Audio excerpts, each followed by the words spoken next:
नमस्कार। आप सभी प्रिय दर्शकों का बहुत बहुत स्वागत है। आपका अपना कार्यक्रम आओ चले सत्युग की ओर। आओ चले सत्युग की ओर। आज के परिप्रेक्ष्य में हम देखते हैं मानव दुख के जंजाल में फंसा हुआ है। उस सुख की प्राप्ति के लिए जीवन में कितना न परिश्रम करता रहता है। सुख, शांति, प्रेम, आनंद और संपन्न जीवन, आरोग्य भरा जीवन, उसकी प्राप्ति के लिए जीवन भर अपना प्रयास करता रहता है। लेकिन अगर मिल भी जाए तो अल्पकालिक क्षणिक भंगुर सुख ही उसको मिल जाता है। तो सदा काल का सुख की प्राप्ति कैसे मिली, प्रश्न उठता है। लेकिन आज अगर हम बात करें उस समय का भारत, जिसके लिए गायन भी है, जहाँ डाल डाल पर सोने की चिड़िया करती है बसेरा, वो भारत देश है मेरा। तो ऐसे जो गीतों के माध्यम से, कविताओं के माध्यम से हम भारत का वर्णन सुनते आ रहे हैं, वास्तव में ऐसी दुनिया भी थी या फिर केवल एक कल्पना है? क्योंकि आज का दुख इतना बढ़ चुका है। ऐसे में उस दुनिया की बात अगर की जाए जो स्वर्णिम संसार है, उस स्वर्णिम संसार का जो एक दृश्य भी अगर हम देखें मन की आंखों से, जो हम सुनते आ रहे थे, चलिए आज हम इस कार्यक्रम के दौरान आपको ऐसी दुनिया में ले जाएंगे जहां पर सुख शांति के साथ आरोग्य भी, और जिसको हम इंग्लिश में कहें हेल्थ, वेल्थ, हैप्पीनेस, उसकी प्राप्ति हम कैसे करें। आइए हम सुनते हैं आदरणीय राजयोगिनी ब्रह्मा कुमारी लक्ष्मी दीदी जी से कि आज वो स्वर्णिम संसार क्या वास्तविकता है कि कल्पना। हमारे बीच में आदरणीय दीदी जी। ओम शांति। बहुत सुंदर सवाल आपने पूछा है कि सत्युग वास्तविकता थी या कल्पना। बेसिकली अगर मैं कहूँ कि कल्पना, तो बात बनती नहीं है। अगर हमें सुख, शांति, आनंद, खुशी की इच्छा उत्पन्न हो रही है, तो इससे सिद्ध है कि कभी ना कभी हमने वो सारा टेस्ट किया हुआ है।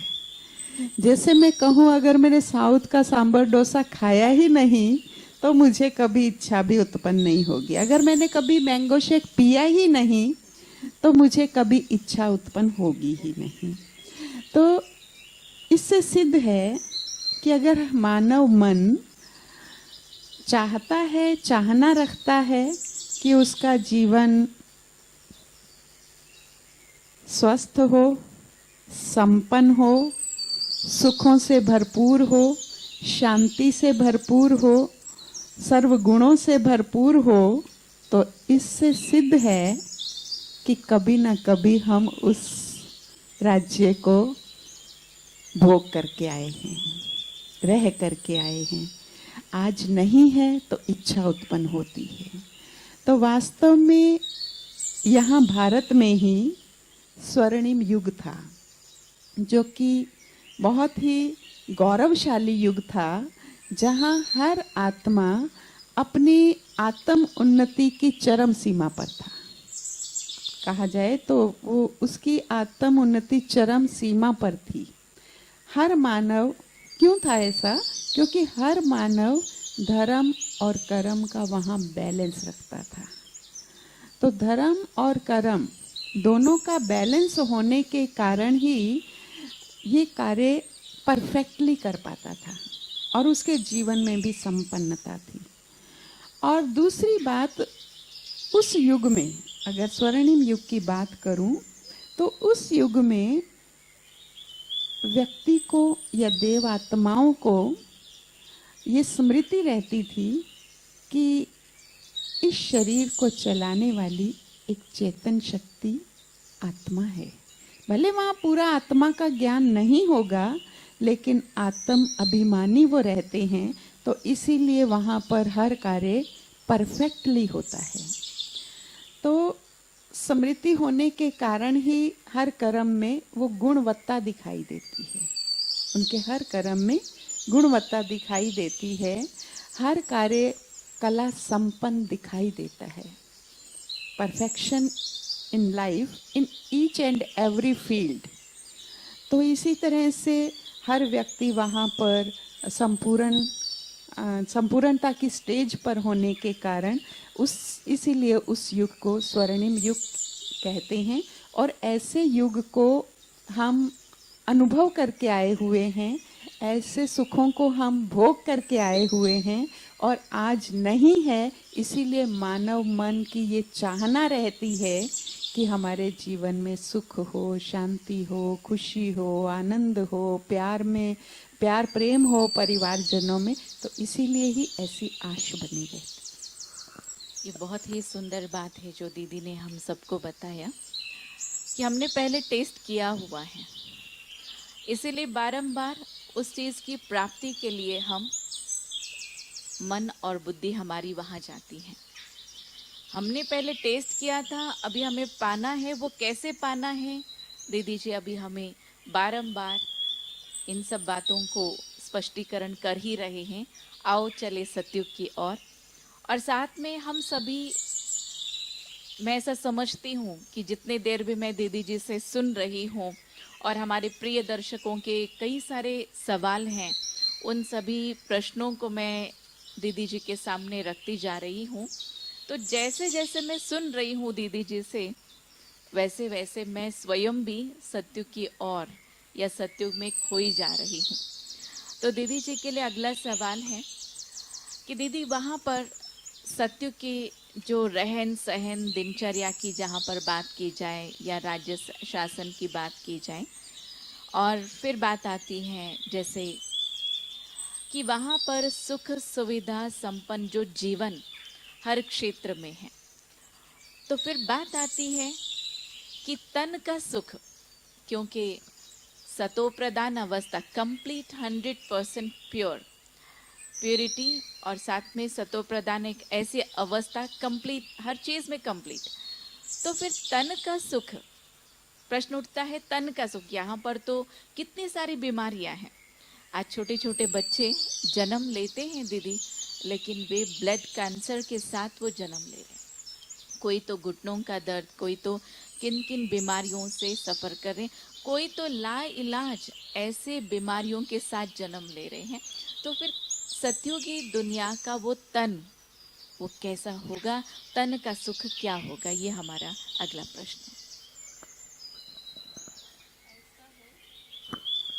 ऐसा है कि तन कैसा होगा, बाबा हमें बताते हैं। यहाँ बाबा हम परमात्मा को कहते हैं, जो परमात्मा का ये ईश्वरीय विश्वविद्यालय, प्रजापिता ब्रह्मा कुमारी ईश्वर विश्वविद्यालय के जो हम विद्यार्थी हैं, तो ये जो पढ़ाई हम पढ़ रहे हैं, तो ये पढ़ाई है ही नर से नारायण, नारी से लक्ष्मी बनने की। और ये परमात्मा ने बहुत स्पष्ट क्लियर किया है कि जैसा सोना वैसा जेवर। तो सोना यहाँ कहा गया है आत्मा को और जेवर कहा गया है शरीर को। तो जितनी आत्मा की क्वालिटी सतो प्रधानता की है, सतो प्रधानता माना सातों गुणों में परफेक्शन, सातों गुणों की प्रधानता। तो वो 7 गुण जो आत्मा के हम यहाँ सुनते हैं कि आत्मा ज्ञान स्वरूप है, आत्मा शांत स्वरूप है, पवित्र स्वरूप है, प्रेम स्वरूप है, सुख स्वरूप है, आनंद स्वरूप है और शक्ति स्वरूप है। इन 7 गुणों से जब आत्मा अपनी परफेक्ट स्टेज पर पहुंच जाती है, तो जितनी उसके अंदर परफेक्शन होती है, उतनी ही उसका शरीर जो है उसी हिसाब से बनता है। तो जितने कैरेट का सोना, उतनी ही जेवर में भी चमक आती है। तो सिमिलरली वहाँ पर सतो प्रधान आत्मा है, तो उसका शरीर भी उतना ही सतो प्रधान होता है, जिसको हम कंचन काया कहते हैं। कंचन मतलब ही होता है सोने जैसी काया, कंचन माना सोना।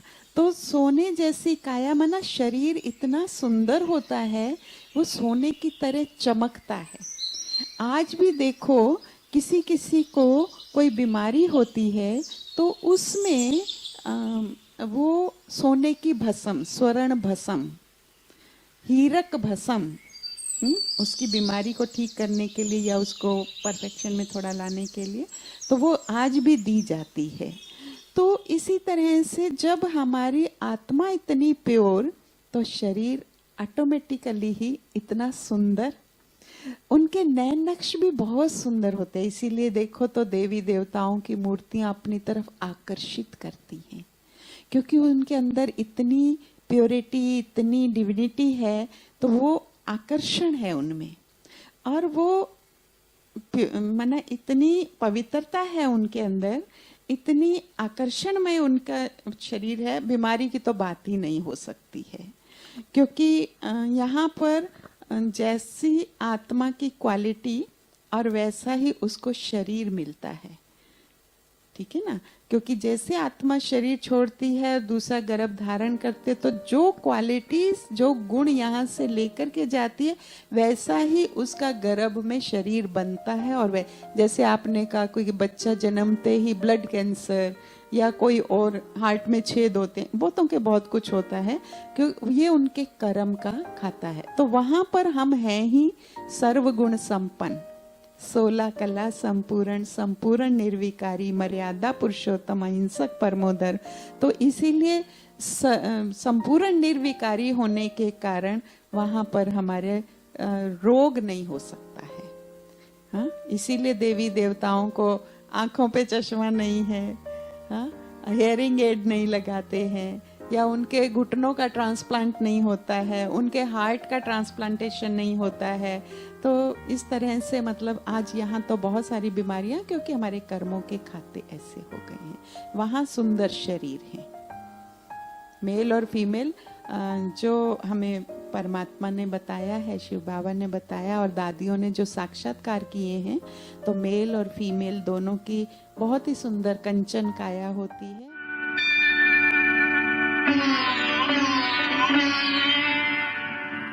जहाँ डाल डाल पर सोने की चिड़िया करती है बसेरा, वो भारत देश है मेरा, वो भारत देश है मेरा।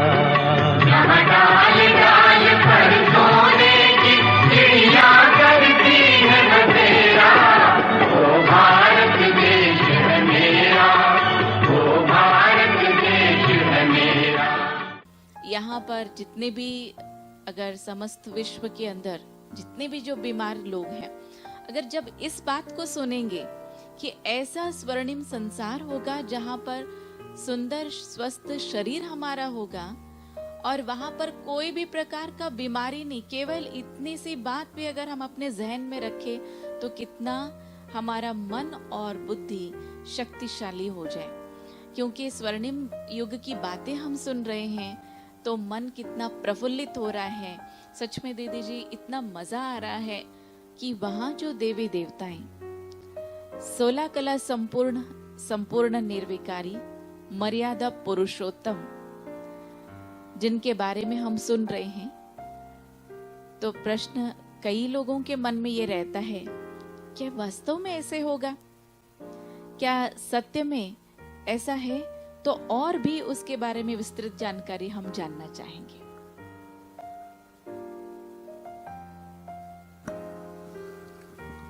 देखो, ऐसा है कि अभी का युग कलयुग का चल रहा है, और कलयुग के भी हम अंतिम चरण में हैं, इस दौर से गुजर रहे हैं। और ये हम सभी जानते हैं कि परिवर्तन प्रकृति का नियम है। हर अंधेरे के बाद नया सवेरा अवश्य आता है। तो वैसे भी हम जानते हैं कि इस सृष्टि चक्र में 4 युग होते हैं, सतयुग, त्रेता, द्वापर, कलयुग।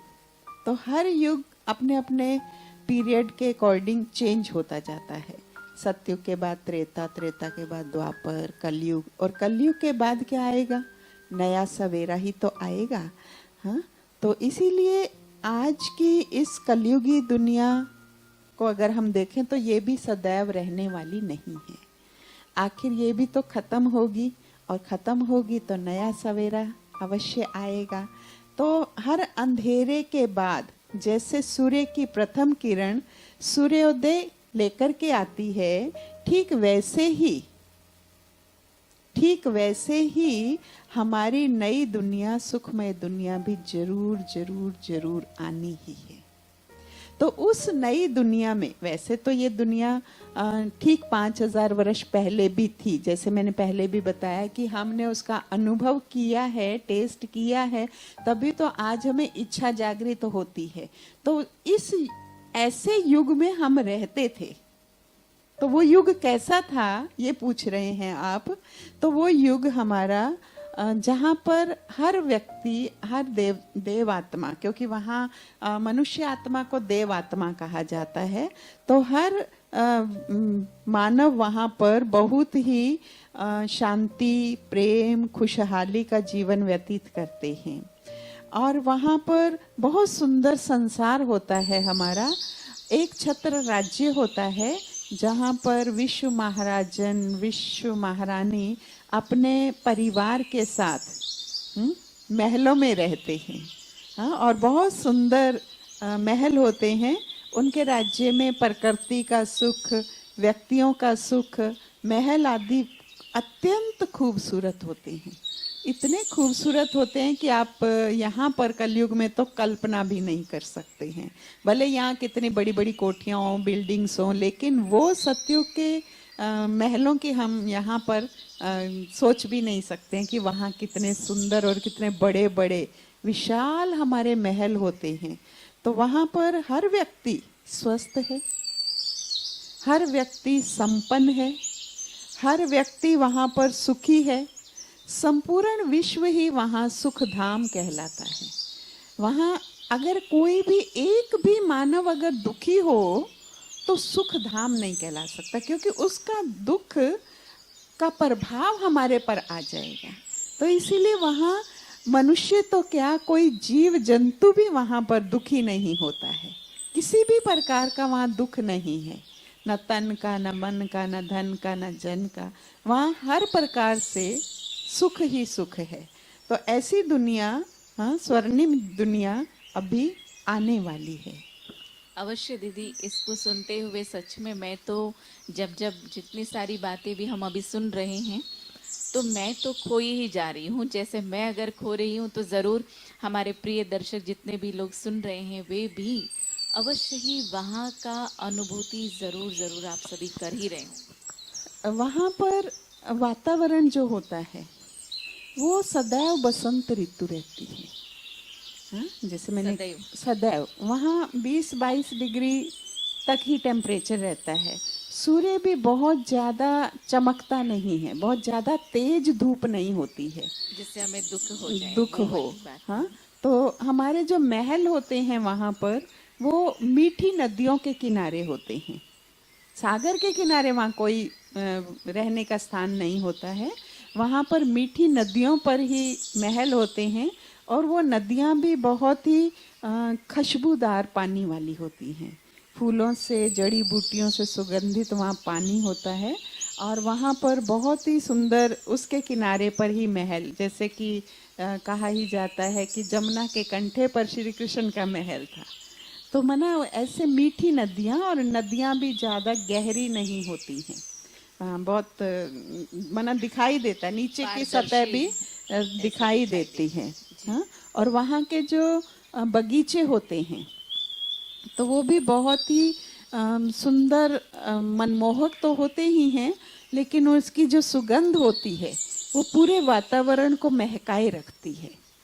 इतने सुंदर वहाँ पे बाग बगीचे और इतनी सुंदर हरियाली, और साथ साथ उसके ये जो फूल होते हैं, फल होते हैं, तो वो भी बहुत ही सुंदर होते। और हर एक मानव का चेहरा, जैसे यहाँ का क्या है कि जैसे हर मानव ऐसे लगता है थका हुआ है, टेंशन में है, उदास है, चिंताग्रसित है, लेकिन वहाँ हर एक का चेहरा बड़ा ही चमकता हुआ होता है।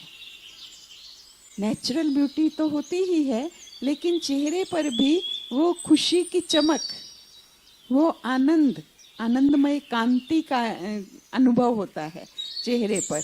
तो वहाँ कोई भी माना जैसे वहाँ का जो राज्य भी होता है तो वो भी एक छत्र छाया के अंदर रहने की एकता संपन्न होता है। कोई भी एकता को भंग करने वाला नहीं होता है। माना राजा ने, महाराजा ने जो कहा वो हमको करना ही है। बहुत बहुत धन्यवाद दीदी जी का। आपने इतने सुंदर शब्दों में हमें कितना ना अच्छी बातों को स्पष्ट किया, सत्युग की बातों को स्पष्ट किया। और अभी तक भी ऐसे ही लग रहा है कि हम उन बगीचों में हैं और खेल रहे हैं उन पंछियों के साथ, उन प्राणियों के साथ जो संपूर्ण सतो प्रदान हैं। डर नाम का चीज़ भी नहीं है। डर क्या होता है वहाँ के डिक्शनरी में ही ये शब्द नहीं है। तो अगला कार्यक्रम में हम और भी कई सारे ऐसे विशेष बातों को लेकर के आदरणीय दीदी जी के साथ चलते हैं। तब तक के लिए ओम शांति। चलो चले सतयुग